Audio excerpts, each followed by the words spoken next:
সম্প্রতি এক বই প্রকাশ অনুষ্ঠানকে ঘিরে জোট বেঁধেছিল বাঁকুড়া জেলার পাত্রসায়ের ব্লকের বালশি গ্রাম। গ্রামের কিছু আশিতিপর বাসিন্দার আত্মজীবনীমূলক লেখার সংকলন, প্রবীণদের মজলিস, বালশি ডাকঘর যেন বালশির জীবন্ত ইতিহাস। ওয়াকিবহাল মহলের মতে আঞ্চলিক ইতিহাস লিপিবদ্ধ করার এই উদ্যোগ সত্যিই ব্যতিক্রমী। এই বইটির নেপথ্যে রয়েছে একটি ছবি, এক সত্তরঊর্ধ্ব লাইব্রেরিয়ানের ভাবনা ও গ্রামীণ প্রবীণদের আড্ডার আসরের গল্প। আসুন শুনে নেওয়া যাক সেই গল্পটি। বালশি ধ্রুব সংহতি পাঠাগারের লাইব্রেরিয়ান শ্রী অসীম কুমার পূজারীর আজ সকাল থেকেই একটু তাড়াহুড়ো। কৃষ্ণদাসবাবু ডেকেছেন। সকাল 9:30-এর মধ্যে বাল্লেশ্বর তলায় যেতে হবে। সদ্য স্ত্রীকে হারিয়েছেন অসীমবাবু। ছোট ছোট 3টি ছেলে মেয়ে, অনিমা, পীযূষকান্তি আর সোমনাথ। তাড়াতাড়ি ঘরের কাজ গুছিয়ে ছেলে মেয়েদের খাইয়ে অসীমবাবু বেরোবার জন্য তৈরি হলেন। সাইকেলটা তার বড়ই প্রিয়। এটাকে একটু না মুছে অসীমবাবু কোথাও বের হন না। একটা কাপড় দিয়ে সাইকেলটা ভালো করে মুছে নিয়ে অসীমবাবু বেরিয়ে পড়লেন ঘর থেকে। ঘর থেকে বেরিয়ে আড্ডার পাড় হয়ে সোজা বালেশ্বরতলা। আড্ডার পাড়ে তখনও আজকের মতো এত দোকানপাট হয়নি। গুটি কয়েক দোকান আর একটা ঘরে টেলিফোন এক্সচেঞ্জ। লাল কাঁকরের রাস্তা আর মাঝে মাঝে গর্ত। শীতকাল বলে অবশ্য কোথাও কাদা ছিল না। অসীমবাবু বালশির একমাত্র লাইব্রেরিয়ান। বালশির সমস্ত গণ্যমান্য ব্যক্তির সঙ্গে তার দারুণ হৃদ্যতার সম্পর্ক। কৃষ্ণদাসবাবুর ভালো নাম শ্রীকৃষ্ণদাস বটব্যাল। বালশি উচ্চ বিদ্যালয়ের বরিষ্ঠ শিক্ষক। আর কিছুদিনের মধ্যেই অবসর গ্রহণ করবেন। সারা বালশি জুড়ে অসংখ্য ছাত্রছাত্রী তার এবং তাদের সন্তান সন্ততি। তারপর আবার বাল্লেশ্বর ঠাকুরের পূজারী বংশ। ব্রাহ্মণ বলে মানুষের অনুরোধে কিছু দীক্ষা টিক্ষাও দিতে হয়। এখনকার সময়ে দাঁড়িয়ে ওনার প্রভাব লিখে বোঝানো খুব কঠিন। উনি সামনে বসে থাকলে নমস্কার না করে কেউ যান না। কেউ কেউ আবার সাইকেল থেকে নেমেও শ্রদ্ধা দেখান। সকলেই ওনাকে ভালোবাসতেন এবং শ্রদ্ধা করতেন। এটাই ছিল সেই সময়ের শিষ্টাচার। গ্রামের লাইব্রেরি ছিল বিশিষ্ট ব্যক্তিদের আড্ডার জায়গা। কৃষ্ণদাসবাবুও নিয়মিত লাইব্রেরি যান। স্বাভাবিকভাবেই অসীমবাবুর সঙ্গে সম্পর্কটাও দারুণ। অসীমের স্ত্রী বিয়োগ হওয়ার পর থেকে অনেকেরই মন খারাপ। কৃষ্ণদাসবাবু তার ব্যতিক্রমী নন। বাড়িতে ছোট ছোট ছেলে মেয়ে। কদিন হলো কৃষ্ণদাসবাবু একটি মেয়ের সন্ধান পেয়েছেন। সেই ব্যাপারে আলোচনা করতেই অসীমবাবুকে ডেকেছেন। 9:10 অসীমবাবু তাড়াতাড়ি সাইকেল চালাতে চালাতে এগোতে লাগলেন। 9:30 অবধি কৃষ্ণদাসবাবুকে পাওয়া যাবে পোস্ট অফিসের সামনে। প্রতিদিন সকালে ওখানেই উনি থাকেন। আর একটু দেরি হলে কৃষ্ণদাসবাবু বাড়ি ফিরে যাবেন। তখন ওনার স্কুলে যাবার তাড়া থাকবে, আর কথা বলা যাবে না। অসীমবাবু তাড়াতাড়ি এগোতে লাগলেন। বাল্লেশ্বর মন্দিরের পেছনে তারামা মিষ্টান্ন ভাণ্ডার। মাটির দোকানের সামনে বসে ফটিকবাবু তেলে ভাজা ভাজছেন। একটু পরেই দোকানে ভিড় লেগে যাবে। তার পাশেই নিতাই বোস্টমের চায়ের দোকান। মাফলার মাথায় চাখরদের ভিড়। সামনে আর কোনো দোকান নেই। বাঁ হাতে হাটের ছোট জায়গা। সপ্তাহে 2 দিন মাত্র হাট। মঙ্গলবারে আর শনিবারে এখানে হাট বসে। অসীমবাবু ডান দিকে বাঁক নিলেন। কোনো দোকান নেই। সামনে ডান দিকে একটা ডোবা।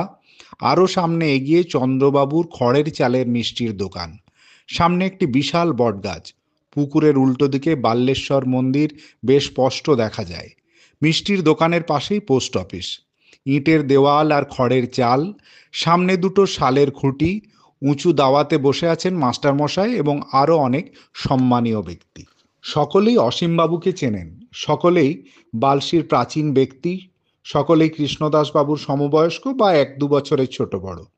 প্রিয় অসীমকে দেখে মাস্টারমশাই উঠে এলেন। দরকারি কথাবার্তা যা কিছু ছিল সেগুলো বলা হয়ে গেল। মাস্টারমশাই এবার তাড়াহুড়ো করতে লাগলেন। বাড়ি ফিরে স্কুলের জন্য তৈরি হতে হবে। এখন আর দেরি করা যাবে না। অসীমবাবু লাইব্রেরিয়ান, সংস্কৃতি মনস্ক মানুষ। তার হঠাৎ মাথায় একটা বিদ্যুৎ খেলে গেল।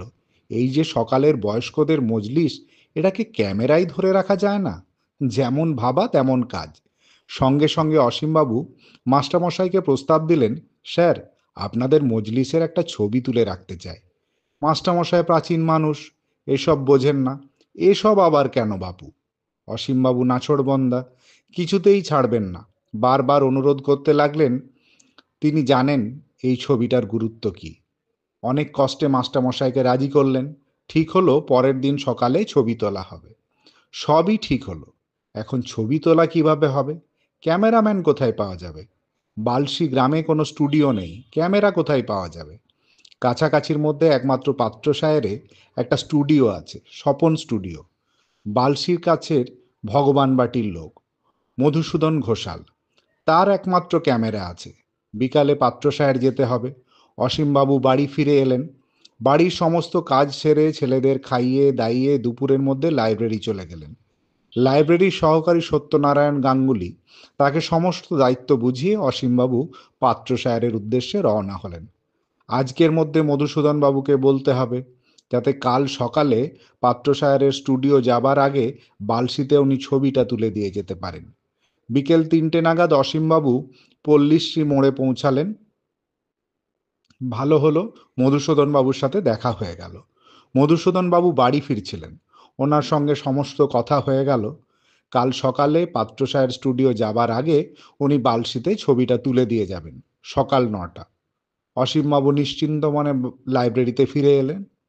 1993 সালের 26শে জানুয়ারি, ভীষণ গুরুত্বপূর্ণ দিন বালশির কাছে। সকালবেলা সকালের মজলিসে সকলে হাজির। শ্রী প্রেমানন্দ কোনার, শ্রী কৃষ্ণদাস বটব্যাল, শ্রী অনাথ বন্ধু দত্ত, শ্রী সুধাংশু বন্দ্যোপাধ্যায়, শ্রী সুবল মণ্ডল, শ্রী তিনকড়ি পাল, শ্রী ননীগোপাল অধিকারী, শ্রী রবিলোচন কুণ্ডু, শ্রী গোপাল পাল, শ্রী রাধেশ্যাম বিদ, শ্রী নিত্যানন্দ গোস্বামী এবং শ্রী ধীরেন মুখোপাধ্যায়। অসীমবাবু এবং তার সহকারী সত্যনারায়ণ গাঙ্গুলি অনেক আগেই এসে গেছেন। তারই পাশের চন্দ্রবাবুর মিষ্টির দোকান থেকে বেঞ্চ এনে সবার বসার ব্যবস্থা করেছেন। সবাই ঠিকঠাক না বসলে ছবি ভালো উঠবে না। প্রাচীনরা একটু সংকোচ বোধ করছেন, এসব আবার কী রে বাবা। হ্যাঁ, যাই হোক, যথাসময়ে ক্যামেরাম্যান মধুসূদনবাবু এসে হাজির। এবার ছবি তোলা হবে। প্রাচীনরা একে একে বসলেন ভালো করে। কে কার কাছে বসবে সেটা নিয়ে একটু হালকা ঠাট্টাই আর কিও হয়ে গেল। শ্রী রবিলোচন কুণ্ডুর একটা যাত্রার দল ছিল, সেই থেকে সকলে ওনাকে ম্যানেজার বলে ডাকে। উনি একটু ছোটোখাটো ব্যক্তি, মানে উচ্চতায় একটু ছোট।